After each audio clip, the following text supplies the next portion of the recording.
right, so tonight I'm going to speak to you for a little bit, and then at the end we'll play a game if we have time. But I've been reading about the life of Samson in Judges. I started this new year with a new program to read through the Bible again. This will be like I think it's my fourth time reading through the whole Bible, cover to cover. But I love reading the Word, and I love the stories because there's so much about it that's just beautiful. And the thing about reading the Bible is that you have to understand that different parts of the Bible are different types of literature, right? So you've got like the poetry books that would be like the Psalms, and you've got the wisdom books like Proverbs, and you've got narrative books that tell a story. And the thing about the Bible that is sometimes frustrating to me is that a lot of people will randomly open a book and then just read a verse, and they're like, this applies to this.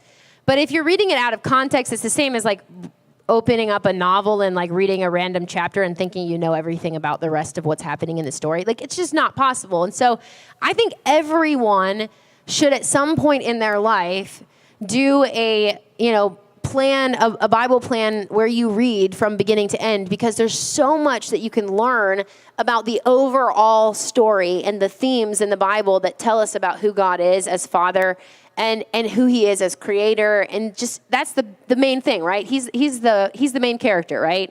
A lot of us think that we are the main character of our lives, but the truth is that God is the main character. And when you're reading through the Word and you keep that focus and you read these stories about humanity and just the way that they operate, then you start to kind of get a picture of why God had to send Jesus, especially in the Old Testament. So in the Old Testament, basically every book in the Old Testament, what you see is the flawed nature of humanity, right? Like you go through the Torah, which is the first 5 books of the Bible, Genesis, Exodus, Leviticus, Numbers, Deuteronomy. You read through all this stuff about the start of the family of Israel, basically. So Abraham, you learn about his sons, Isaac, Jacob, and then you learn about the tribes, and you learn about how Moses delivers them from Egypt, and you see this whole story. And over again, you see like this reoccurring theme of man makes stupid choices, God fixes stupid. Man is happy about the fact that God fixes stupid for like 5 seconds, and then they stupid again, and then like we're gonna use stupid as a verb tonight, right? It's just they do the stupid, okay? They're doing all these dumb things over and over and over again. God fixes the problem. They thank God, they praise God, they follow God for a short period of time, and then back into stupid, right? And we see this this roller coaster ride, especially in the Old Testament, okay? So it's like, yay, things are going well, things are going bad, things are going well, things are going bad, right? Anybody feel like their life is a little bit like that in their relationship with the Lord? Like, hey, I'm really good, I'm not so good, And I think a lot of times, like, if you're reading the Old Testament, it kind of reminds me of like teenage hormones. You with me? You ever feel like that? Like where like one day you're like really high and the next day you're like really low, and then you're like, how did we get here? I'm not quite sure how this happened. And I think humanity overall, like that's just like the trajectory of growth. And I've seen this like chart before, and it talks about growth, and a lot of times we think of growth like this straight line going up, right? And how we just every day we just keep getting better and better and better. But the truth is that growth is a lot more like a little bit better and we fall back, and a little bit better and we fall back, and a little bit better. And the most important thing about humanity in relationship with God is that we keep at it, right? It's not that we always get every single thing right, but that we don't give up. And so I think that the life of Samson shows this picture beautifully about what it looks like to walk with God and to make some mistakes, but to finish strong. And so tonight I'm going to preach to you a message entitled, Stupid is Not Going to Cut It. So everybody say, stupid is not going to cut it. It's not going to cut it anymore. All right, look at your neighbor. Tell them stupid is not going to cut it. Look at your other neighbor. Tell them stupid's not going to cut it. Now put your finger in your chest and say, stupid is not going to cut it. Yeah, stupid's not going to cut it. Okay, so tell me what you know about Samson. What do you know about Samson? Anybody? Yes. He was jacked for a period of time, okay? He was a Chad, a giga Chad, is that what she said? Yes, he did kill a lion with his bare hands. Dude was a beast of a human being, right? Yeah. Yes, aesthetically the real Hulk, right? But does anybody remember? Yeah, yes. He got his eyes gouged out. That is true. That is true. That's creepy. Well, and we're going to kind of talk about the whole story, but yeah. He had magic hair. I think you're thinking about Rapunzel. It didn't glow, but it did give him strength. What's that song from Rapunzel where she's like brushing it and it glows? Yeah, no, I don't think it was quite like that. Like he was in battle and then he was like, and then all of a sudden the strength came, right? Like he brushed his hair enough to like grow strong. But we're going to talk a little bit about the life of Samson tonight. So we're going to start right at the beginning. I'm not going to read it all to you. I'm going to just kind of like give you a summary, okay? This is like the, what's that? What? Yeah, Reader's Digest, I suppose, or that website you all go to look up Spark Notes or Cliff Notes or something. Yeah, this is the Spark Note version, okay? But in the beginning, we're in Judges 13, okay? What happens is Samson's parents get visited by this angel. The angel tells his mom, you're going to have a baby, okay? And this is what he says. He says, behold, you shall conceive and bear a son. Now drink no wine or similar drink, nor eat anything unclean, for this child shall be a Nazirite to God from the womb to the day of his death. So his mother was not allowed to eat unclean things when he was in her womb. His whole life was consecrated, meaning that he was set apart for the work of God. It was prophesied from the very beginning that, okay, Samson, I want you to only ever, don't drink wine and don't eat anything unclean. And then it goes on to say that he should never cut his hair, okay? And this is what we call a Nazirite vow in the scriptures, a vow to give your entire self to the Lord, right? And so he never cut his hair, or he wasn't supposed to. He wasn't supposed to eat unclean things. And now, when we talk about the book of Judges, Israel had gone from, okay, Moses was the leader, right? They moved into the promised land with Joshua as their leader.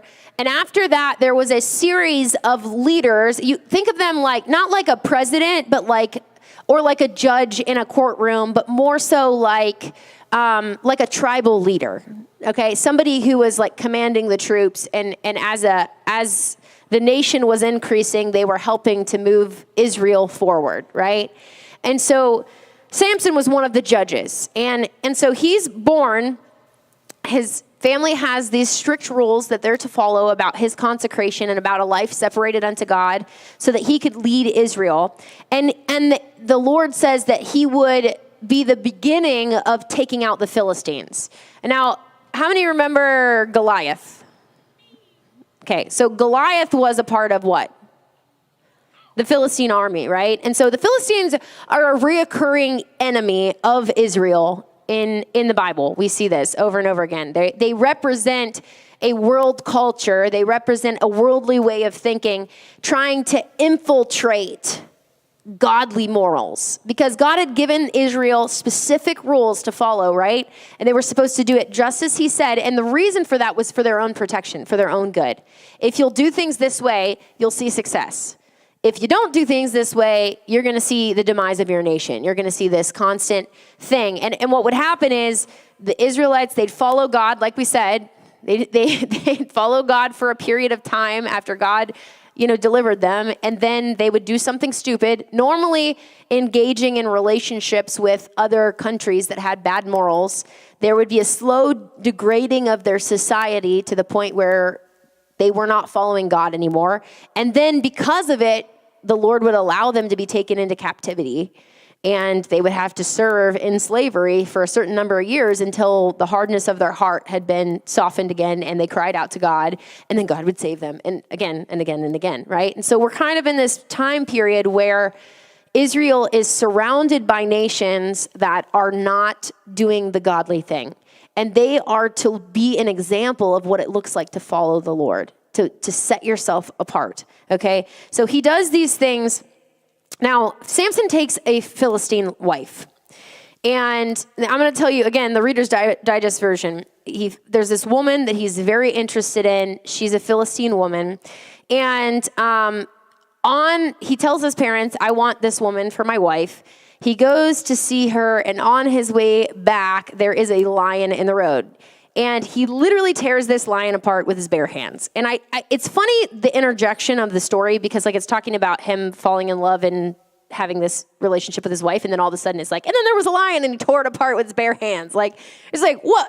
Okay, this is a really random piece of information. But I think it's important for us to know that he obviously was a beast of a human being, right?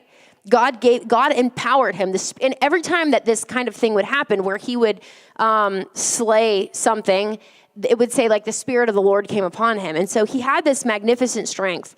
And then he went back to grab his wife. And when he went back to get his wife, he found the lion. And in the lion, bees had created this honeycomb and honey, a hive, a beehive that created honey. And he began to eat the honey out of the lion. Now, this is significant because they were not allowed to touch dead or defiled things. This was part of his Nazirite vow. His Nazirite vow was that he would be separated and set aside for the Lord. And this kind of shows like the slight regression into bad behavior for Samson, because here he is eating out of something that's dead. And that's a really like most of us would look at something like that and be like, who would dare?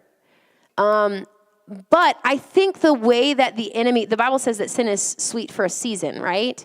And so I think that the way that the enemy gets us to fall is by presenting us with things that don't seem that big of a deal or don't seem like it's that bad, and getting us really close to the edge. Because like, here's the thing.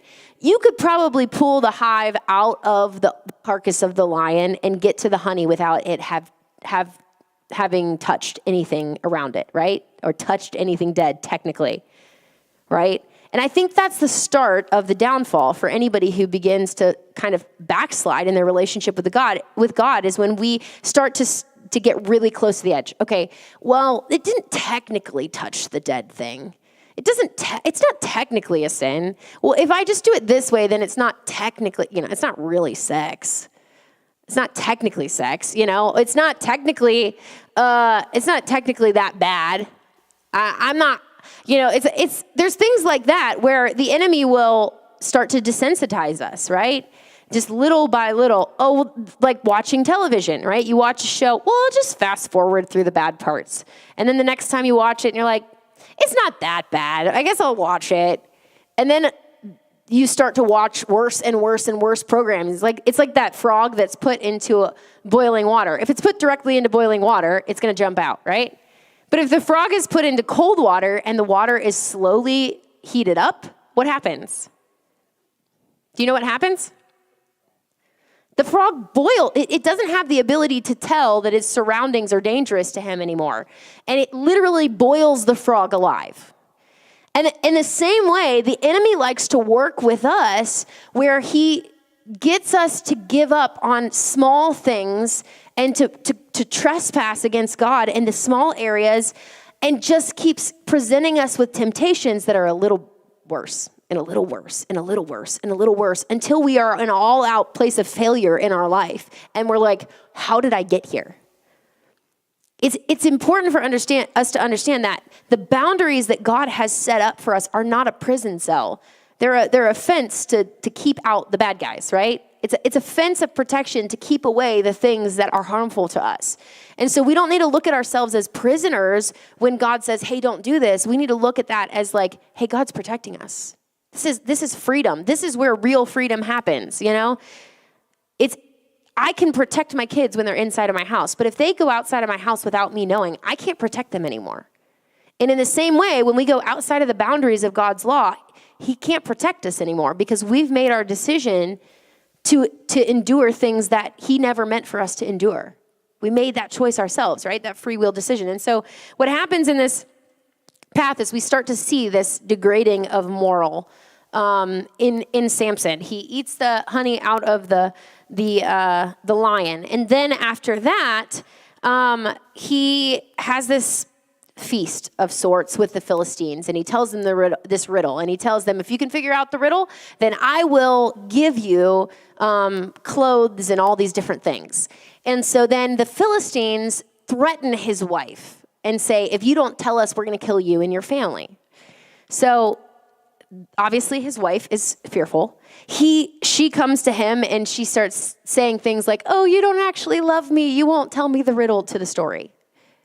You don't actually care about me. You won't tell me. And I'm sure that that's like hard to hear, right? From the person that you love. And he's like, but I'm not even telling my parents. Like, I'm not going to tell anybody, right? Until she's pestered him so much that he's like, fine, woman, I will give you what you want. Anyone ever been pestered by someone before? It's like they ask you for something, you're like, nah, not really. And then they ask you again, and it's like, nah, not really. And then they just keep asking, you're like, fine, if you'll just leave me alone, I'll give you what you want, right? My kids do this to me all the time. Can I have this? Can I have this? Can I have this? Can I have this? Like, if it will make you go away, yes, you can have this, right? But again, this is it's a picture of how the enemy works in our lives. The enemy, what he will do is he'll break down your thoughts. He'll break down your ways of thinking by sending these thoughts that are not godlike. Anybody ever had a thought that was like super impulsive that you were like, that is not me. I don't act that way. Why am I thinking this? No, that's true. And that's how the enemy tempts us. He sends these thoughts that are like totally outside of the realm of how you would normally think about things or what you would normally say or what you would normally do. And that's why, I know, like we've preached about it so many times, but that's why it talks about taking every thought captive and making it obedient to Christ, right? So he does this thing, the enemy does this thing where he constantly comes at us. And so the wife keeps pestering Samson until he finally tells her what the riddle is. Obviously, she tells the Philistines. They tell him what the riddle is. He has to give them things because they found out the riddle. But then he's ticked, right? Samson's ticked off because he feels like he was played. So what does he do? At that point in time,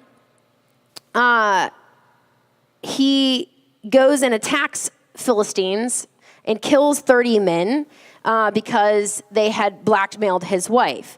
Well, while he's gone, this story is crazy. Anybody who says that the Bible is not interesting is insane. Because so while he's gone killing people to defend his wife who's been blackmailed, his father-in-law gives his wife away to his best man.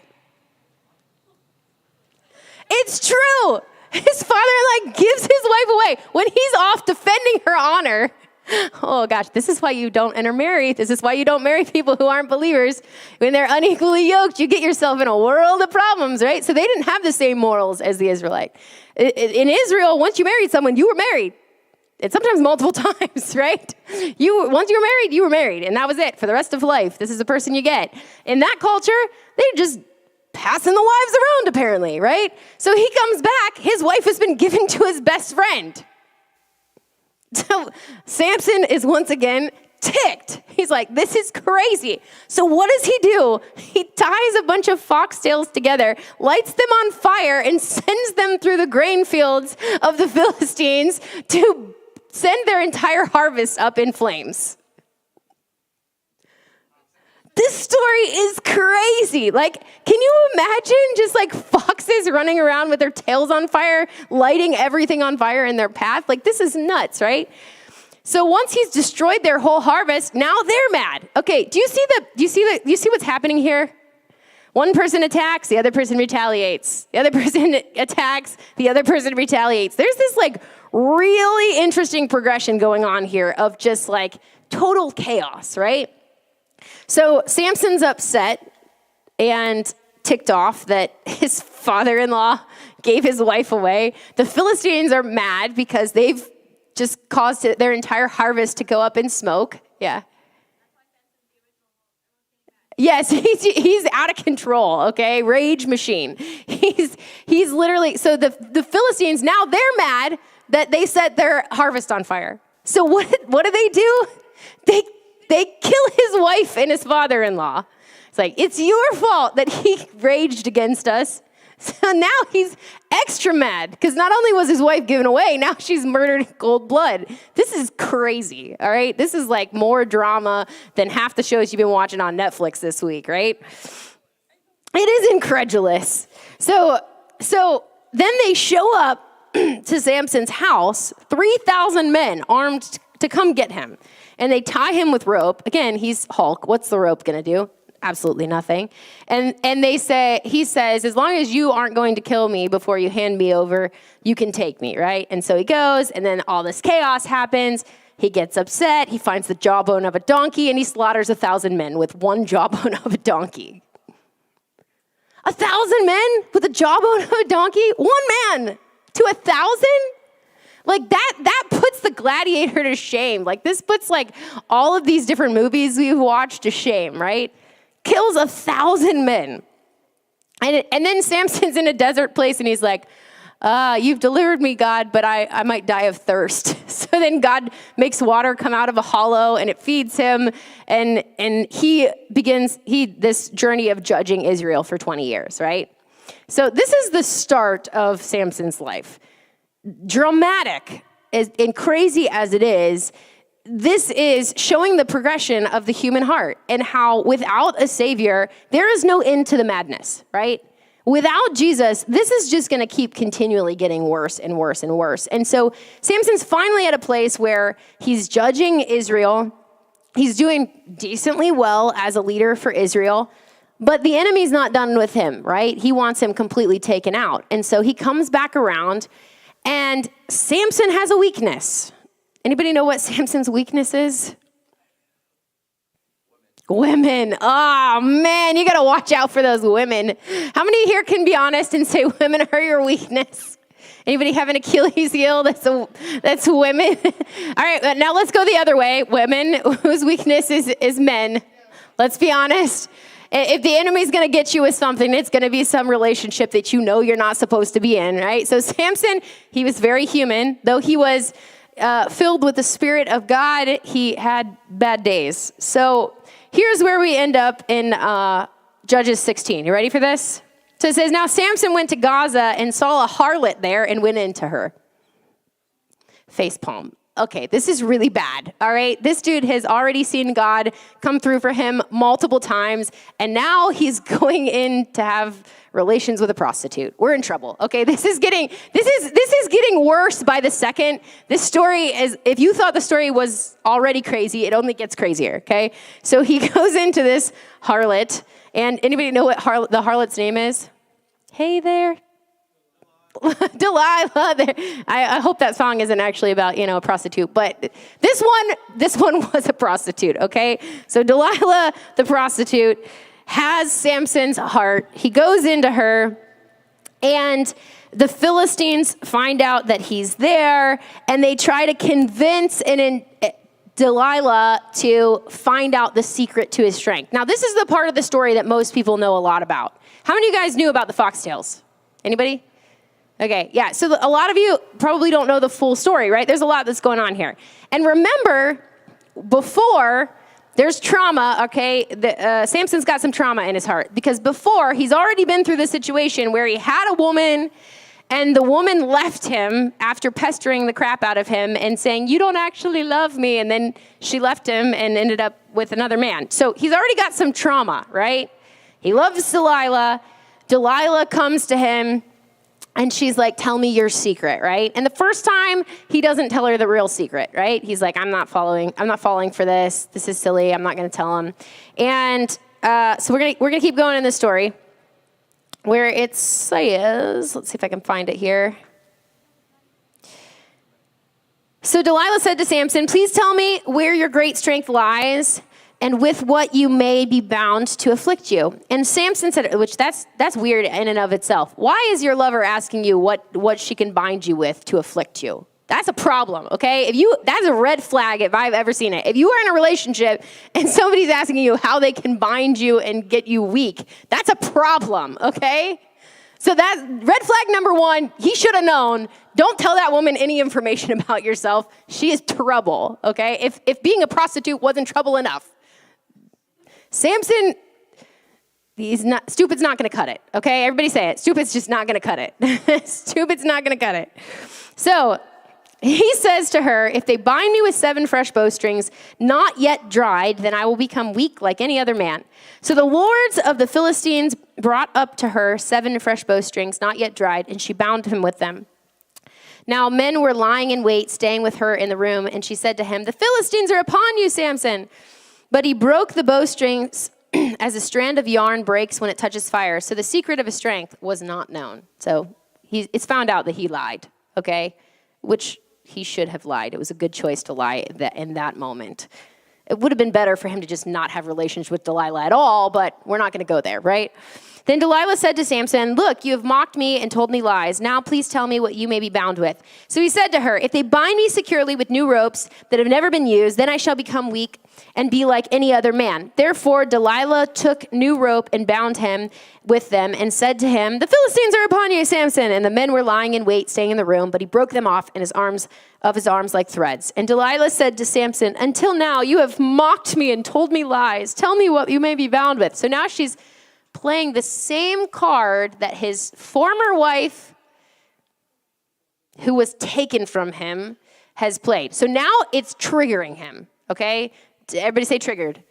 Triggered. There's some trauma coming up in this man's heart because he's already been through this. He's been in this situation before where a woman was trying to get him to tell him information, and she said, you didn't love me, and now he's probably playing back in his mind, maybe that was my fault that she left me for that other man because I didn't tell her the truth right away. Maybe I could have done things differently and saved my marriage. You know, he's probably, how many of you guys have ever done that in your head after a situation? You've been playing back all the details. I should have done this. I should have done that. Maybe if I said this, it would have been better, right? And so it causes you to have fear, does it not? It causes you to feel anxious. And so he's probably playing back all these things in his mind. And so Delilah says to Samson, until now you've mocked me and told me lies. Tell me what you may be bound with. And he said to her, if you weave the 7 locks of my head into a web of loom. So he's getting closer to the truth, right? He's starting to break down, but he hasn't fully broken down yet because he's talking about his hair, but he's not talking about cutting it.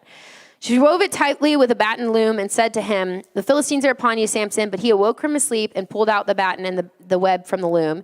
And she said to him, how can you say I love you when your heart is not with me? Oh, man. This woman, now she's got him wrapped. Tell him, stupid's not going to cut it. This is stupid. Red flag woman should not be holding your heart. This is a problem, okay? We cannot be doing this anymore. Kids, if there is a person in your life who wants your heart and there are red flags, believe the red flags. Do not stay with them, okay? You ever seen that guy on TikTok that runs around with green flag? Like, it's like they show you like scenario of like a relationship, and then like if it's a good one, he's like running in the field with a green flag. Like, it's so funny. Yeah, so Samson needed a man in the field with a red flag for him to tell him like, hey, this is not okay.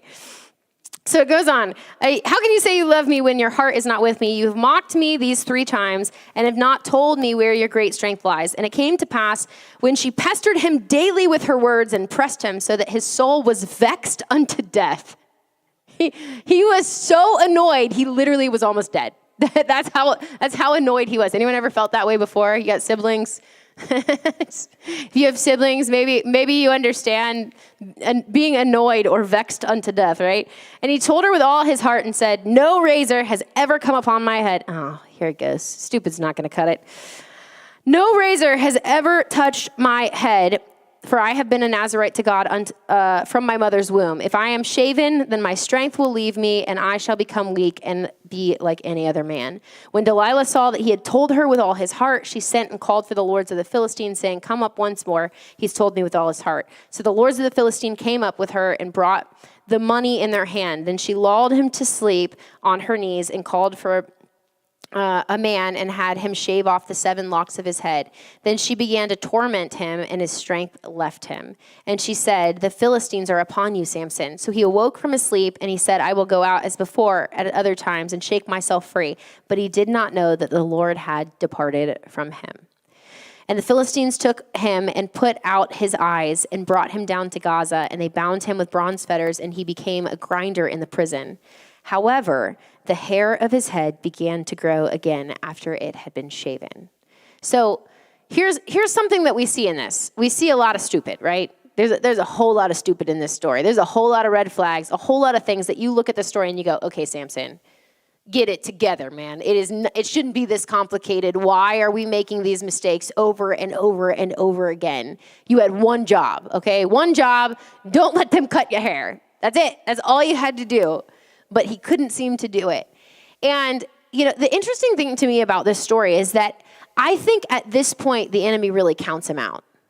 The devil is arrogant, right? That's why he was kicked out of heaven. We all know that, right? He's arrogant, he's prideful. And so one of the greatest downfalls and weaknesses, the Achilles heel of our enemy, is the fact that he's prideful.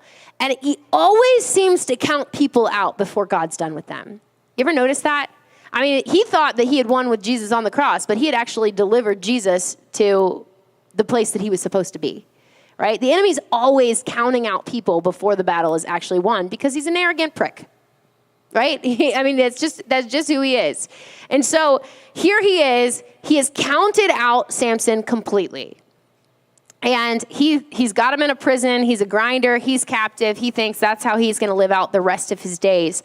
All the while, God is ministering to Samson, and his hair is beginning to grow back, right?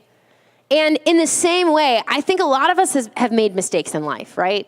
Anybody in here can attest to the fact that they've made mistakes. And we, a lot of times, will do the same thing that the enemy does to us, and we will count ourselves out. We'll say, okay, well, I did this, so I don't think that God's going to use me anymore. I don't know if I'm qualified for this. I don't know if I have what it takes to do this because I've made mistakes, or I've done this, or maybe I've wrestled with doubt before. So I don't think that God's going to use me anymore. But the truth of the matter is that the only way that you will be counted out is if you choose to count yourself out. God never counts you out. If you're still breathing, there's still hope that you can be used by God. If you're still alive, and Samson, though his eyes were gouged out, he still had the potential for growth. If you're alive, you still have the potential for growth. And so in this story, I've been saying stupid's not going to cut it, but the truth of the matter is that the reason that he was stupid is because he let them cut it, right? And in the same way, in our lives, if we keep cutting ourselves short, if we keep saying, I can't do this, I'm not enough for this, I've made too many mistakes, that is how we get to the point where we can't be used by God. But if we should choose to trust God, to get back up, to let him grow us, that's where God can use us the greatest. And so what happens in the end of the life of Samson is that they bring him out at this feast where all of the lords of the Philistines are gathered together. So pretty much imagine if you're at the White House, okay? Imagine this like the White House of the Philistine community. This is the place where all of the leaders of the Philistine community are gathered together. All of the major people, the commanders, all the people that matter in the Philistine nation, they are in this place. And they bring Samson out and they say, we want Samson to perform for us. And Samson's hair has grown back out and he's got his two hands, he's chained to a pillar, right? But these two pillars are holding up the entire building, right? And he cries out to God one last time and he says, God, let me take care of my enemies. And when he does, he shoves the pillars out of the building basically, and the entire building collapses on top of the Philistine government leaders. That's a real quick way to take out a nation, right? And so the prophetic word at that moment, the prophetic word comes to pass that he would grow and be someone who would actually take out the Philistine nation. And the thing is, God used every single one of his weaknesses, every single one of those experiences to teach him lessons that got him to the point that he needed to get in order to fulfill the prophetic calling on his life.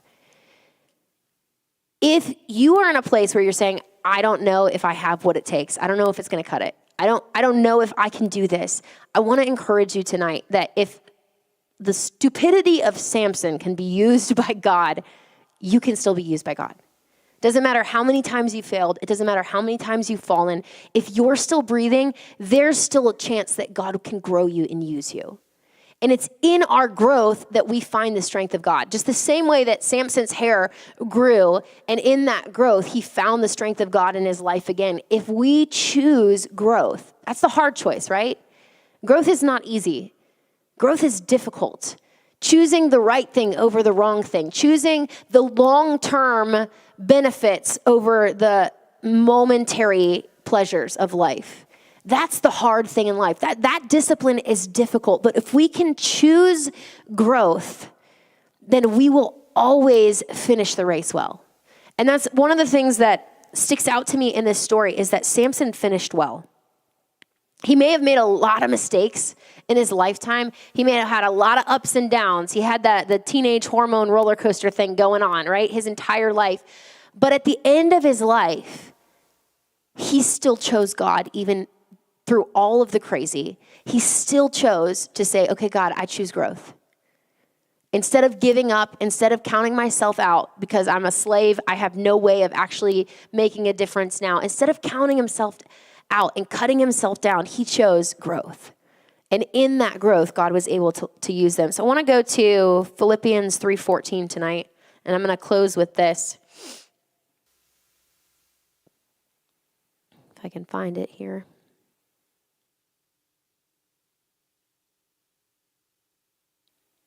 It says, I press toward the goal for the prize of the upward call of God in Christ Jesus. Therefore, let us, as many as are mature, have this mind. And if in anything you think otherwise, God will reveal even this to you. Nevertheless, to the degree that we have already attained, let us walk by the same rule and let us be of the same mind. So what is he saying here? He's saying that maturity is just choosing to keep moving forward.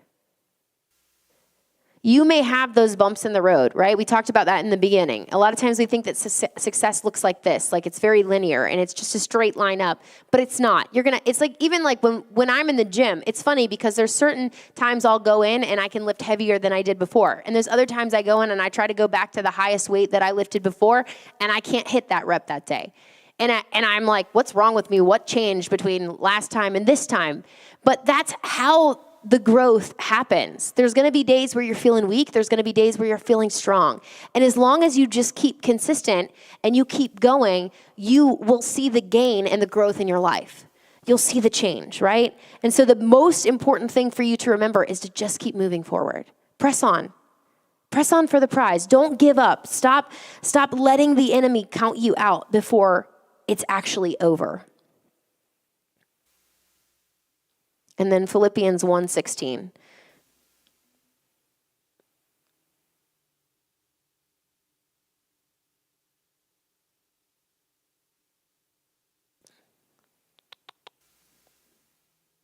Maybe that's not it.